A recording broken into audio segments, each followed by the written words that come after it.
Hello friends, welcome to learn services. This is Ram Soni. Madhya Pradesh PSC assistant professor exam 2022 के लिए ये एक टेस्ट सीरीज स्टार्ट किया है। इस सीरीज में जितने भी एग्जाम्स हुए हैं 2022-23 में, उन सभी के क्वेश्चंस को कंपाइल करके आपके लिए चैप्टर वाइज एक सीरीज बनाई गई है। ये काफ़ी इंपॉर्टेंट क्वेश्चंस की श्रृंखला है, आप इसे ज़रूर ज्वाइन करें। You will get huge benefit over here. आज हम जो डिस्कस कर रहे हैं वो है पार्ट ए की यूनिट 1 को, और पार्ट ए का जो यूनिट 1 है ये है मध्य प्रदेश का इतिहास, संस्कृति एवं साहित्य। मध्य प्रदेश के हिस्ट्री की बात की जा रही है, मध्य प्रदेश के कल्चर की बात की जा रही है, मध्य प्रदेश के लिटरेचर की बात की जा रही है। तो ये आज हम डिस्कस करेंगे history, culture and literature of Madhya Pradesh का इतिहास, संस्कृति एवं साहित्य। तो जैसा कि मैंने आपको बताया कि 2022-23 में जो डिफरेंट एग्जाम्स हुए, जैसे एमपीपीएससी एग्जाम हुआ सिविल सर्विसेज का, इसके अलावा डिफरेंट और एग्जाम्स हैं, जैसे ईडीपीओ का एग्जाम हुआ, इंजीनियरिंग सर्विसेज का एग्जाम हुआ, आयुष मेडिकल ऑफिसर का एग्जाम हुआ, डेंटल सर्जन का एग्जाम हुआ। ऐसे जो डिफरेंट वेरियस एग्जाम्स हुए हैं, उन सभी क्वेश्चंस को कंपाइल करके यहाँ पे लाया गया है, और ये डिस्कशन आपके लिए बहुत ही फ्रूटफुल होने वाला है। तो आइए डिस्कशन की शुरुआत करते हैं। कुछ अनाउंसमेंट भी करने हैं, लेकिन वो वीडियो के अंत में किया जाएगा। तो आइए देखते हैं आज का पहला क्वेश्चन। ये है, पहला क्वेश्चन है, कन्नौज के गुर्जर प्रतिहारों का मूल स्थान था। कन्नौज के गुर्जर प्रतिहारों का मूल स्थान क्या था? The original place of Gurjara Pratihara of Kannauj was. Option आपके सामने दिए हुए हैं, इसका सही आंसर है उज्जैन। तो कन्नौज के गुर्जर प्रतिहारों का मूल स्थान था उज्जैन। आपको पता होना चाहिए एक त्रिकोणीय संघर्ष भी हुआ था, ट्रिपरटाइट स्ट्रगल, जो कि कन्नौज में था, जिसमें एक तरफ तो प्रतिहार थे, दूसरी तरफ पाल थे, और तीसरी साइड राजपूत थे। इन तीनों के बीच में ये ट्रिपरटाइट स्ट्रगल ही माना जाता है। हालांकि वो चीज़ें आपको पढ़ने की जरूरत नहीं, क्योंकि मध्य प्रदेश के सिलेबस में वो चीज़ें नहीं है, लेकिन ये क्वेश्चन जरूर इंपॉर्टेंट है आपके लिए। कन्नौज के गुर्जर प्रतिहारों का मूल स्थान था उज्जैन। अगला क्वेश्चन आपके सामने है, चंदेल शब्द का प्रयोग किस शिलालेख में हुआ है? देखिए, चंदेल शब्द का प्रयोग, ये जो शिलालेख जो यहाँ पे दिए हुए आपके सामने, देवगढ़ है, दुधई है, बनारस है, मदनपुर है, तो इसमें सही आंसर है दुधई शिलालेख। दुधई शिलालेख में, दुधई इंस्क्रिप्शंस में चंदेल शब्द का प्रयोग किया गया है। इवनली मैं आपको दिखाता हूँ, यहाँ पे दुधई काफ़ी महत्वपूर्ण प्लेस है, और यहाँ पे अलेक्जेंडर कनिंघम ने यहाँ पर 6 इंस्क्रिप्शंस यहाँ पे पाए दुधई के टेम्पल में।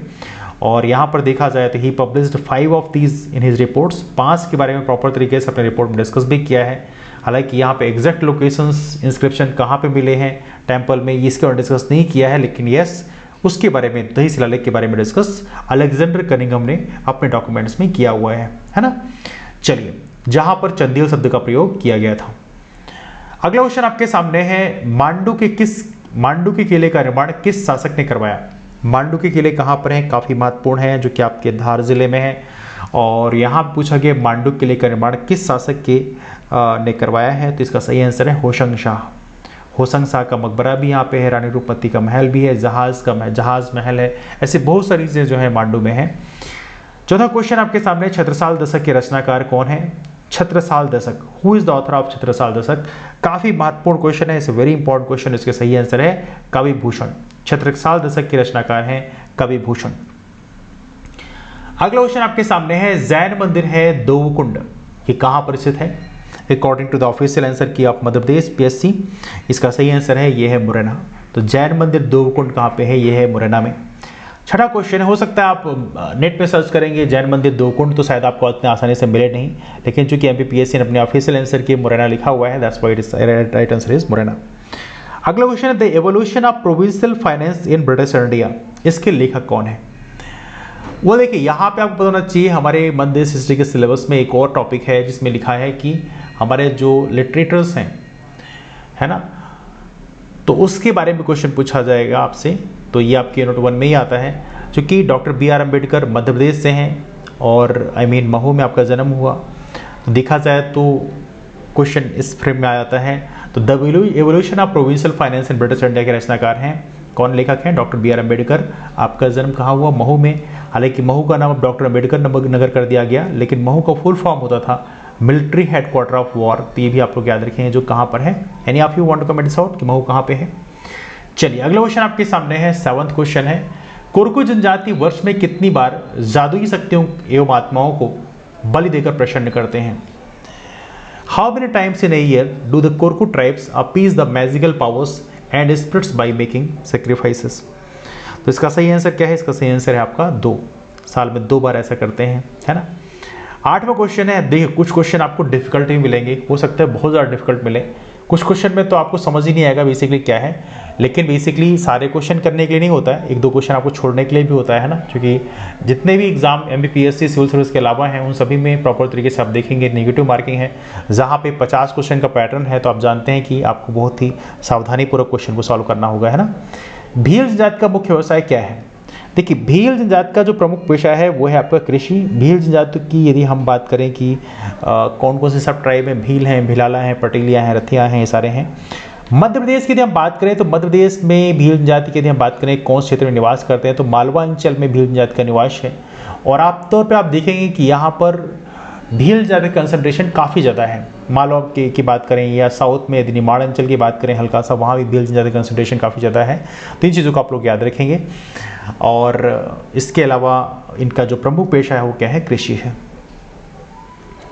अगला क्वेश्चन आपके सामने है, ये काफ़ी इंपॉर्टेंट है। पेपियर मैसी कला का प्रमुख केंद्र कौन सा है? पेपियर मैसी। और इसका सही आंसर है आपके सामने, ये है आपका नरसिंहपुर। नरसिंहपुर की बात करें तो ये पेपियर मैसी कला का प्रमुख केंद्र है ना। 10th क्वेश्चन है, कौन आज़ाद हिंद फौज का हिस्सा थे? आज़ाद हिंद फौज का हिस्सा कौन थे? अब इसमें ऑप्शन में देखा जाए तो इसका सही आंसर जो दिया गया एमपीपीएससी के द्वारा, पेपियर मैसी का कला का प्रमुख केंद्र नरसिंहपुर नहीं बल्कि उज्जैन है। Let me correct this one, sorry for that. Papier mache कला का प्रमुख केंद्र जो है उज्जैन है ना। और 10th क्वेश्चन है, कौन आज़ाद हिंद फौज का हिस्सा थे? तो इसमें यदि हम देखें तो इसका सही आंसर क्या है? इसका सही आंसर है आपका किशन सिंह ठाकुर। किशन सिंह ठाकुर आज़ाद हिंद फौज के हिस्से में थे। किशन सिंह ठाकुर का नाम हालांकि मध्य देश हिस्ट्री से कम ही ताल्लुक़ रखता है। यहाँ पे आप गवर्नमेंट के ऑफिशियल वेबसाइट में आपको इनके बारे में लिखा मिलेगा। बेसिकली आपका जन्म उत्तरकाशी उत्तराखंड में हुआ, और ये सारी चीज़ें उनके बारे में लिखी हुई हैं प्रॉपर तरीके से। इनका जो पूरा पॉलिटिकल कैरियर कैसा था वो चीज़ें लिखी हुई हैं। लेकिन यहाँ पे लास्ट में एक बड़ी इंपॉर्टेंट लाइन लिखी हुई है कि यहाँ पे इनके 2 अन्य भाई थे, सूरज सिंह और हुकुम सिंह, दोनों ही महानगरों में बस गए। सूरज सिंह की पुत्री सुशीला देश के प्रथम सीडीएस जनरल बिपिन रावत की माँ थी। तो ये सारी इन्फॉर्मेशन यहाँ पे लिखा हुआ है। टिहरी से बेसिकली ये यहाँ पर अब विधायक भी बने हैं, ये सारी चीज़ें प्रॉपर तरीके से यहाँ पे लिखी हुई है। एनीवे, तो ये है ठाकुर किशन सिंह। कुछ चीज़ें क्वेश्चन थोड़ा डिफिकल्ट क्वेश्चन पूछे गए थे इस एग्जाम में, बट एनीवे। अगला क्वेश्चन है हमारे सामने 11th क्वेश्चन है, निम्नलिखित में से किस जनजाति को आदर के साथ खुटिया पटेल के रूप में संबोधित किया जाता है? देखिए खुटिया पटेल की बात करें संबोधित किया जाता है, यह है सहरिया जनजाति को, है ना, जिसको आप लोग याद रखेंगे। 12वां क्वेश्चन है, निम्नलिखित किस स्थान पर बौद्ध गुफाएं स्थित नहीं है? देखो बौद्ध गुफाओं की बात करें तो 2 जगह नहीं है, अजंता और बाग में तो है, बड़ा BS बात आप जानते ही हो, है ना। लेकिन सांची की बात करो, सांची में ही बौद्ध गुफाएं स्थित नहीं है। सांची की बात करो तो यहाँ पे सांची का स्तूप है। बलसार की बात करो, यहाँ भी बौद्ध गुफाएं नहीं है। तो यहाँ पे C और D दोनों ही ऑप्शन यहाँ पे सही थे। और एमपीपीएससी ने जब रिवाइज्ड आंसर की जारी की, फाइनल आंसर की जारी की, तो वहाँ पर C और D दोनों ही ऑप्शन को सही माना है। चलिए अगला क्वेश्चन आपके सामने है, 13th क्वेश्चन है, निर्मल वर्मा पुरस्कार मध्य प्रदेश संस्कृति विभाग द्वारा किस क्षेत्र में दिया जाता है? पहली बात आप याद रखेंगे, निर्मल वर्मा अवार्ड जो है मध्य प्रदेश कल्चर डिपार्टमेंट द्वारा जारी किया जाता है। और दूसरी बात यह है किस क्षेत्र में दिया जाता है, यह है भारतीय प्रवासी द्वारा हिंदी भाषा का प्रचार एवं विकास, Hindi language promotion development by NRI। कितना बढ़िया तरीके से आपने किया, उस बेसिस पे आपको निर्मल वर्मा पुरस्कार से सम्मानित किया जाता है ना। अगला क्वेश्चन आपके सामने है, निम्नलिखित में से कौन सा कथन प्रसिद्ध ढोकरा कला के लिए सही नहीं है? ढोकरा कला, कुछ क्वेश्चन यहाँ पे काफ़ी डिफिकल्ट आपको मिलेंगे। अब देखिए ढोकरा कला में देखा है तो यहाँ पे एक स्टेटमेंट दिया है, यह विवाह समारोह से जुड़ी एक सजावटी कपड़ा कला है। एक तो ये स्टेटमेंट यहाँ पे सही नहीं है, और एक यहाँ पे लिखा है सभी कथन सही हैं। दोनों ही स्टेटमेंट यहाँ पे सही माना है एमपीपीएससी ने। हालांकि थोड़ा सा सरप्राइजिंग है कि दोनों ही स्टेटमेंट सही मानने पे कन्फ्लिक्ट होता है कि यदि आप बोलते हो सभी कथन सही हैं तो वहाँ पे C स्टेटमेंट भी सही होना चाहिए। तो ये एक बड़ा अजीबोगरीब कन्फ्यूजन सा हो गया है, लेकिन फिर भी यहाँ पर एमपीपीएससी ने ये 2 ऑप्शन सही माने हैं। और इसके अलावा यदि हम बात करें, कला बैतूल की भारेवा आदिवासी समुदाय संबंधित है, बिल्कुल सही बात है। ढोकरा कला जो है बैतूल की भारेवा आदिवासी समुदाय संबंधित है, और यह एक अलौह धातु ढलाई कला है। तो ये भी आप लोग यहाँ पे याद रखें ढोकरा कला के बारे में।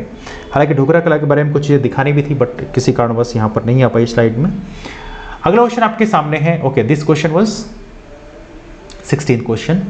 17th क्वेश्चन आपके सामने है, निम्नलिखित में से किस स्तूप के तोरण द्वार पर अशोक एवं उनकी 2 रानियों के साथ बोधि वृक्ष तीर्थ यात्रा का अंकन मिलता है? Which among the following stupa gateway depicts the pilgrimage to the Bodhi tree by Ashok with his 2 queens? तो यहाँ पे इसका सही आंसर क्या है? ये है सांची स्तूप का निर्माण भी उनके द्वारा करवाया गया था, तो ये काफ़ी इंपॉर्टेंट है। सांची का स्तूप कहाँ पर है? ये है रायसेन में। स्तूप के बारे में एक हल्का सा पता होना चाहिए आपको कि बुद्धिज्म में 3 महत्वपूर्ण स्ट्रक्चर होते हैं। एक होता है चैत्य क्या होता है? चैत्य बेसिकली कहते हैं ये एक प्रकार से मीटिंग प्लेस होता है, यहाँ पर मीटिंग करते हैं जिसमें बुद्ध के जो प्रिंसिपल्स हैं उसको लोगों तक पहुँचाते हैं, प्रॉपर तरीके से मीट करते हैं कि फ्यूचर प्लान क्या होगा, है ना। चैत्य ये होता है, जो बौद्ध भिक्षु होते हैं इनका मीटिंग प्लेस होता है। अपार्ट फ्रॉम दैट पूजा स्थल भी होता है महायान के लिए हम बात करें तो। इसके अलावा एक होता है विहार क्या होता है? विहार की बात करो, ये एक रेजिडेंस प्लेस होता है, मतलब यहाँ पे निवास करते हैं। और एक हो गया आपका स्तूप क्या होता है? बेसिकली स्तूप में जो बौद्ध भिक्षु होते हैं उनके रिमेन्स मतलब अस्थियां रखी होती हैं।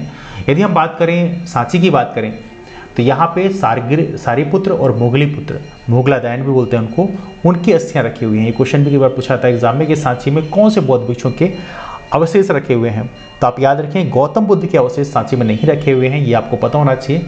यहाँ पे उनके जो जो शिष्य थे सारिपुत्र और मोगलीपुत्र, उनके बेसिकली यहाँ पर अस्थियाँ रखी हुई हैं। तो ये पॉइंट आप लोग यहाँ पे याद रखें। सांची को as of now world heritage site से भी उसमें शामिल किया गया है, ये भी आपको पता होना चाहिए। किस साल किया गया जरा कमेंट करके आप लोग बताइए। 18th क्वेश्चन आपके सामने है, प्रसिद्ध स्वतंत्रता सेनानी भागीरथ सिलावट, सादत खान एवं वंश गोपाल का संबंध निम्नलिखित में से किस स्थान से है? ऑप्शन आपके सामने दिए हुए हैं। देखिए यहाँ पे सादत खान का नाम काफ़ी महत्वपूर्ण था and he was from Indore, तो ये इस तरह से आप लोग टिक कर सकते हैं, है ना। तो सादत खान का नाम तो आप लोगों ने सुना होगा। अगला क्वेश्चन आपके सामने 19th क्वेश्चन है, निम्नलिखित में से किस अरब लेखक ने कलचुरी शासक गांगेय और इनकी राजधानी त्रिपुरी का विवरण दिया है? किस अरब लेखक ने कलचुरी शासक का जो गांगेय हैं उनकी राजधानी त्रिपुरी के बारे में विवरण किया है? याद रहे त्रिपुरी ही बाद में जयपुर बना है। त्रिपुरी अधिवेशन भी हुआ था, आपको पता होना चाहिए, कांग्रेस का 1939 में, जो काफ़ी इंपॉर्टेंट माना जाता है। उसमें सुभाष चंद्र बोस दोबारा जीत गए थे, क्योंकि उसके पहले 1938 में भी कांग्रेस में बेसिकली अध्यक्ष पद के लिए नेताजी सुभाष चंद्र बोस जो हैं वो जीत गए थे और 1939 में ही जीत गए। लेकिन 1939 का जो त्रिपुरी अधिवेशन था उसमें जीतने के बाद में गांधी जी से मतभेद हो गए, क्योंकि गांधी जी पट्टाभी सरमैया को सपोर्ट कर रहे थे और उन्होंने कहा भी था कि पट्टाभी की हार गांधी की हार है ना। तो उसके बाद में गांधी जी और नेताजी के बीच में जब मतभेद हुए तो उसके बाद उन्होंने रिज़ाइन कर दिया। रिज़ाइन करने के बाद में जिन्होंने उनकी जगह लिया था त्रिपुरा अधिवेशन के लिए वो थे डॉक्टर राजेंद्र प्रसाद। तो भी आप लोग यहाँ पर याद रखेंगे, है ना। चलिए एनीवे आगे करते हैं यहाँ पे। तो 19th क्वेश्चन का हम सही आंसर देखते हैं। तो इसका सही आंसर क्या है? इसका सही आंसर है अल-बरूनी। तो ये आप लोग याद रखेंगे, that's very important question. 20th question निम्नलिखित में से कौन सा युग्म गलत है? अब देखिए साकेत रामायण कला संग्रहालय की बात करें ओरछा में है, तो आप लोग जानते हैं, जो कि एज ऑफ प्रेजेंट टाइम में निवाड़ी जिले में है। निवाड़ी जिले में 3 तहसीलें हैं, निवाड़ी है एक, दूसरी ओरछा और तीसरी पृथ्वीपुर है ना। प्रेमचंद सृजनपीठ की बात करें उज्जैन में है। मुक्तिबोध सृजनपीठ कहाँ पे है? सागर में है। सारे आप लोग याद रखना, सृजनपीठ से क्वेश्चन पूछे आते हैं। तुलसी शोध संस्थान की बात करो, ये भोपाल में लिखा हुआ है, बल्कि ये गलत आंसर है। भोपाल की बजाय कहाँ पे है? ये पड़ेगा आपके चित्रकूट में। तुलसी शोध संस्थान कहाँ पे है? ये पड़ेगा आपके चित्रकूट में। और चित्रकूट में एक महत्वपूर्ण यूनिवर्सिटी भी है, that is called Gramodaya university. और याद रहे चित्रकूट कहाँ पड़ेगा? ये सतना जिले में पड़ेगा, है ना। चलिए आगे चलते 21st क्वेश्चन देखते हैं। और चित्रकूट में कौन सी नदी बहती है? मंदाकिनी नदी, है ना। पंडित द्वारका प्रसाद मिश्र निम्नलिखित में से किस समाचार पत्र के मुख्य संपादक थे? अब देखिए ये काफ़ी महत्वपूर्ण है। पंडित द्वारका प्रसाद मिश्र का बहुत ही महत्वपूर्ण कंट्रीब्यूशन हमारे फ्रीडम स्ट्रगल में, वो तो हम जानेंगे। लेकिन अपार्ट फ्रॉम दैट इसका सही आंसर क्या है? यह है लोकमत। लोकमत के बेसिकली इस प्रमुख संपादक थे पंडित द्वारका प्रसाद मिश्र। इनके बारे में यदि हम बात करें तो मध्य प्रदेश में 2 बार चीफ मिनिस्टर भी रह चुके हैं। ज़रा देखते हैं यहाँ पर प्रॉपर तरीके से हमारी जो आज़ादी का अमृत महोत्सव की जो वेबसाइट है उसमें आप देखेंगे नेशनलिस्ट राइटिंग्स ऑफ पंडित द्वारका प्रसाद मिश्र, इसमें लिखा हुआ है, प्रॉपर तरीके से चीज़ें बताई गई हैं। तो यहाँ पर लिखा है 2 बार चीफ मिनिस्टर रहे मध्य प्रदेश के, इनको मध्य प्रदेश का आयरन मैन भी बुलाया जाता है। और he founded Hindi journalism in the state, है ना। 1921 की बात करें उन्होंने अपनी पहली पोएम लिखी सरस्वती, और जबलपुर जेल में ही उन्होंने एक लिखा कृष्णायन, है ना, अवधी लैंग्वेज में। ये सारी चीज़ें प्रॉपर तरीके से यहाँ बताई गई हैं। अपार्ट फ्रॉम दैट यहाँ पे एक और महत्वपूर्ण चीज़ है, 1929 में सेठ गोविंदास और श्री डीपी मिश्रा के साथ में इन्होंने एक नेशनलिस्ट हिंदी न्यूज़पेपर स्टार्ट किया, इसका नाम है लोकमत, जो काफ़ी इंपॉर्टेंट है, इसको आप लोग यहाँ पर याद रखेंगे, है ना। इसमें इन्होंने कॉलम लिखे, इसमें लोकमत है एक कॉलम, दूसरा विंध्य शिखर श्री, ये सारे के सारे जो चीज़ें हैं इनके द्वारा लिखी गई जो कि काफ़ी इंपॉर्टेंट रोल प्ले करती हैं। तो ये है पंडित द्वारका प्रसाद मिश्र। तो क्वेश्चन आप लोग याद रखें, पंडित द्वारका प्रसाद मिश्र ने कौन से समाचार पत्र के मुख्य संपादक थे, ये है लोकमत के, है ना। 22nd क्वेश्चन में चलते हैं। आनंद सिंह श्याम एवं धनैया बाई कलाकारों का संबंध निम्नलिखित में से किस कला से है? काफ़ी महत्वपूर्ण कला है, गौण कला है, गौण चित्रकला है। अभी मैं आपको इसकी चित्रकला दिखाऊंगा, बड़ी ही खूबसूरत सी पेंटिंग है। आनंद सिंह श्याम की यदि हम बात करें, ये आपको मिलेगा आनंद सिंह श्याम की गौण चित्रकला है। और इसके बगल में जो आपको चित्रकला गौण पेंटिंग आपको देखने के लिए मिल रही है, और ये किसकी है? ये है बेसिकली धनैया बाई। और दोनों ही पेंटिंग बड़ी ही यूनिक पेंटिंग है और दोनों ही गौण पेंटिंग के मशहूर कलाकार हैं, है ना। तो ये आप लोग याद रखेंगे। 23rd क्वेश्चन आपके सामने। धर्म राजेश्वर स्मारक निम्नलिखित में से किस प्राचीन नगर संबंधित है? धर्म राजेश्वर स्मारक ये कहाँ से है? ये है बेसिकली आपका दसपुर से। दसपुर के शिलालेख भी हैं, आप बता सकते हैं दसपुर कौन से जिले में है? Any of you? बहुत ही फेमस है, कई बार एग्जाम पूछा गया है। 24th क्वेश्चन है। ओके, यहाँ पे बनाया भी, मैंने लिखा भी है, मंदसौर में आपका ये है और धर्म राजेश्वर मंदिर, और ये बड़ी खूबसूरत सा टेम्पल है, यहाँ पे आप देख सकते हैं। This is very beautiful one. अगला क्वेश्चन आपके सामने है। Let me bring the next question for you. 24th question. Siddheshwar Banganga मेला मध्य से किस शहर में आयोजित होता है? सिद्धेश्वर बाणगंगा मेला। अब देखिए, इसकी यदि हम बात करें तो ये है अपने मध्य प्रदेश के शिवपुरी जिले में। सिद्धेश्वर बाणगंगा मेला मध्य से किस जिले में आयोजित किया जाता है? शिवपुरी जिले में। फेयर्स जो हैं, जो मेले महत्वपूर्ण मेले हैं, वहाँ से क्वेश्चन पूछा जाता है एग्जाम में, तैयार रखिएगा। 2022 में मध्य प्रदेश राज्य स्तरीय आदिवासी गौरव दिवस किस स्थान पर मनाया गया? आदिवासी गौरव दिवस मनाया गया, ये मनाया गया शहडोल जिले में, है ना। चलिए आगे चलते हैं। 26 क्वेश्चन में चलते हैं। अंतर्राष्ट्रीय ख्याति प्राप्त हैं आयरन नेट नेल आर्टिस्ट कौन है? बड़ा ही प्यारा क्वेश्चन है और नेल आर्टिस्ट हैं, जानी मानी नेल आर्टिस्ट हैं। बहुत ही खूबसूरत सी इनकी ये महत्वपूर्ण आर्ट है और ये हैं बेसिकली वाजिद खान। आप यहाँ पे मैं आपको पिक्चर दिखाता हूँ। Let me show this one two you. ये प्रॉपर तरीके से आप देखेंगे, यहाँ पर जो नेल है जिसे कील बोलते हैं, उससे प्रॉपर तरीके से आप देखेंगे, इससे प्रॉपर ये आर्ट करते हैं, मतलब फेस का स्ट्रक्चर डिज़ाइन कर लेते हैं। सोचिए कितनी गजब की कला है। तो नेल्स हैं या बुलेट्स हैं, इसका इस्तेमाल करके, ऑटोमोटिव पार्ट्स का इस्तेमाल करके ये प्रॉपर तरीके से ये इस तरह से पिक्चर डिज़ाइन करते हैं। That's very unique one. और नमस्ते उड़ीसा फेस्टिवल में भी इन्होंने इनकी जो इस तरह की जो 40 फीट हाइड्रोलाइक किनेटिक इंस्टॉलेशन उसको वहाँ पे एग्जिबिट किया गया था, जो कि काफ़ी यूनिक था, है ना। तो ये है बेसिकली वाजिद खान। महत्वपूर्ण नाम है, याद रखिएगा।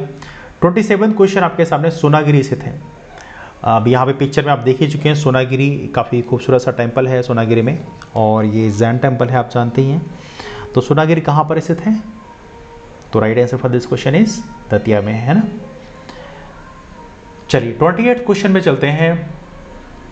सारोमारो की गुफाएं, सरुमरु लिखा है कुछ जगह, सारोमारो भी मिलता है, कि गुफाएं मध्य से किस जिले में है?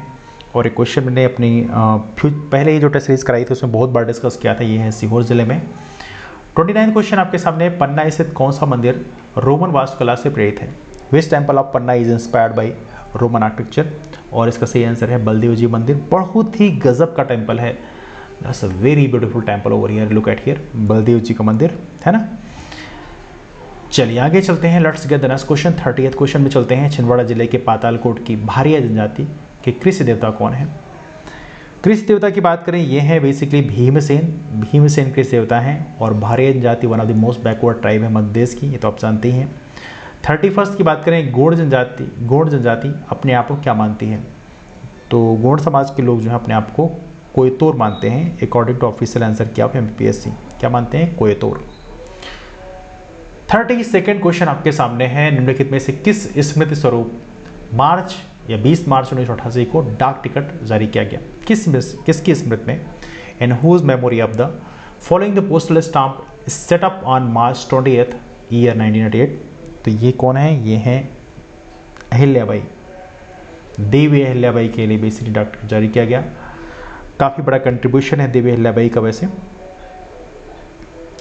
Okay, by mistake I said Devi Ahilyabai, that's basically Avantibai. Please correct this out. Just 1 second, let me check. Okay,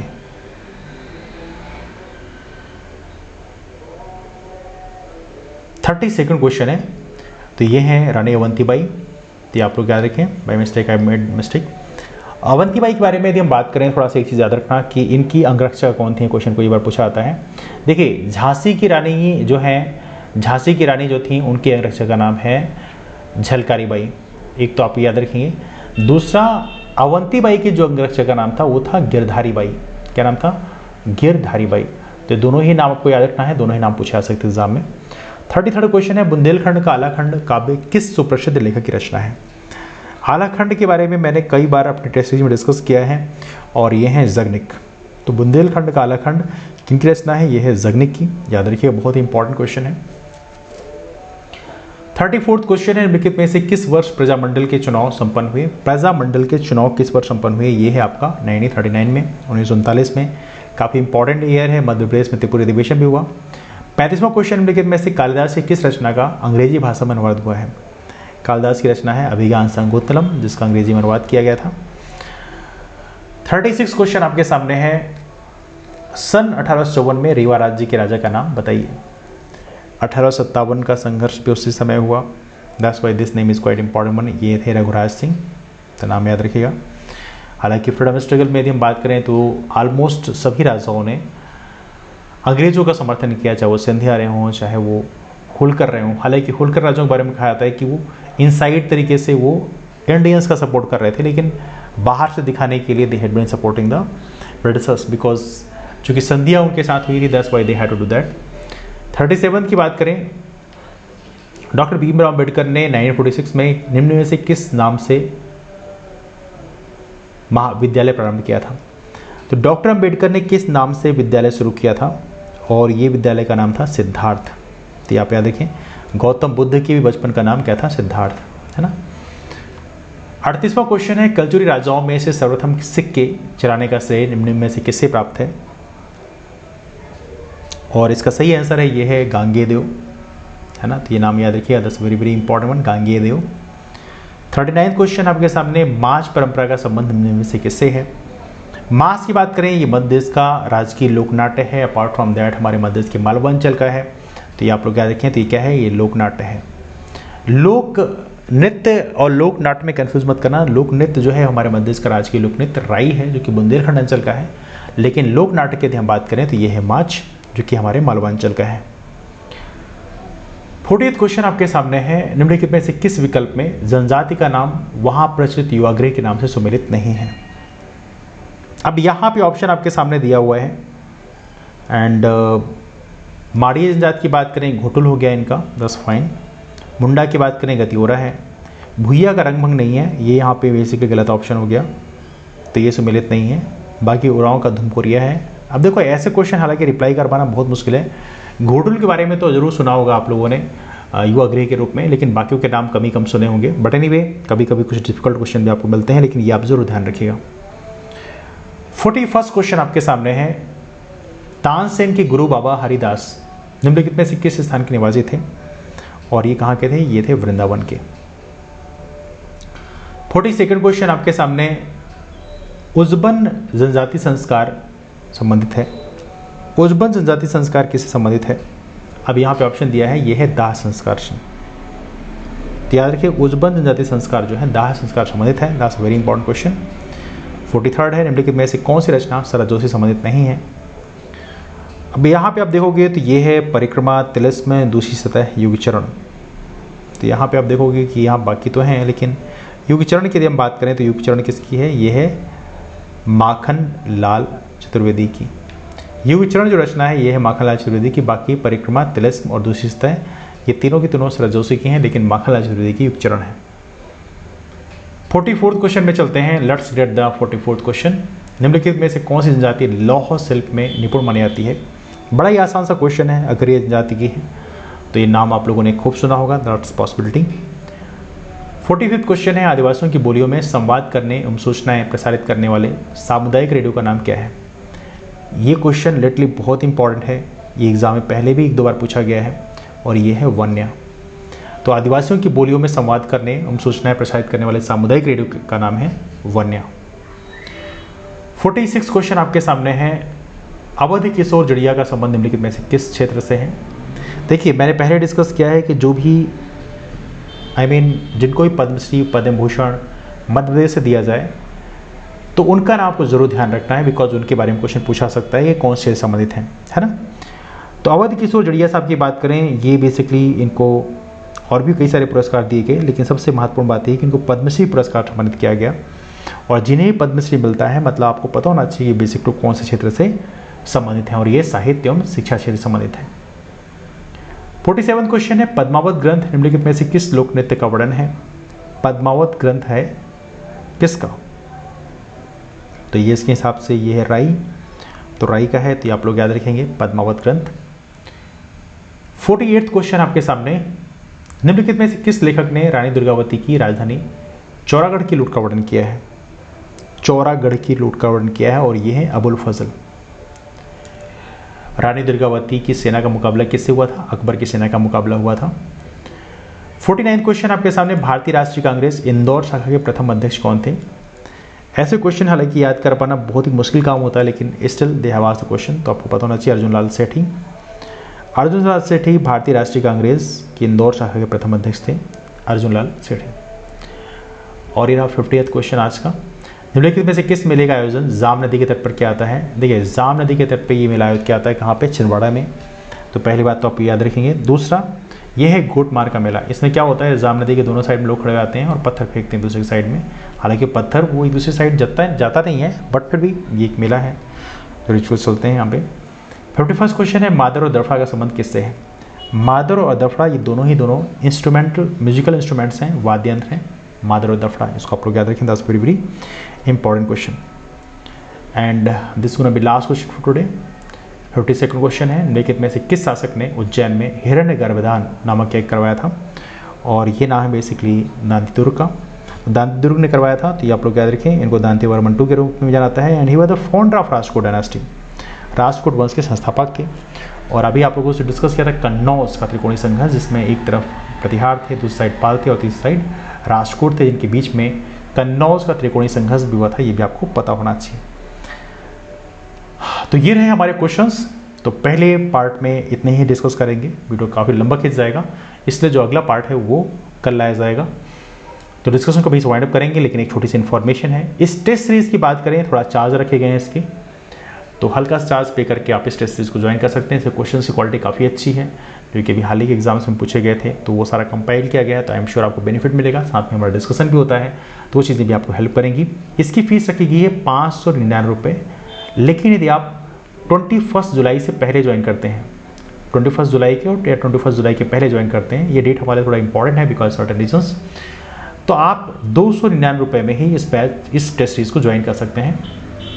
इसमें प्रॉपर तरीके से आपको PDF दिया जाएगा और साथ में डिटेल डिस्कशन जो हम लोग कर रहे हैं इस वीडियो में वो भी दिया जाएगा प्रॉपर तरीके से। तो वीडियोस भी मिलेंगे और साथ में आपको प्रॉपर तरीके से PDF भी दिया जाएगा।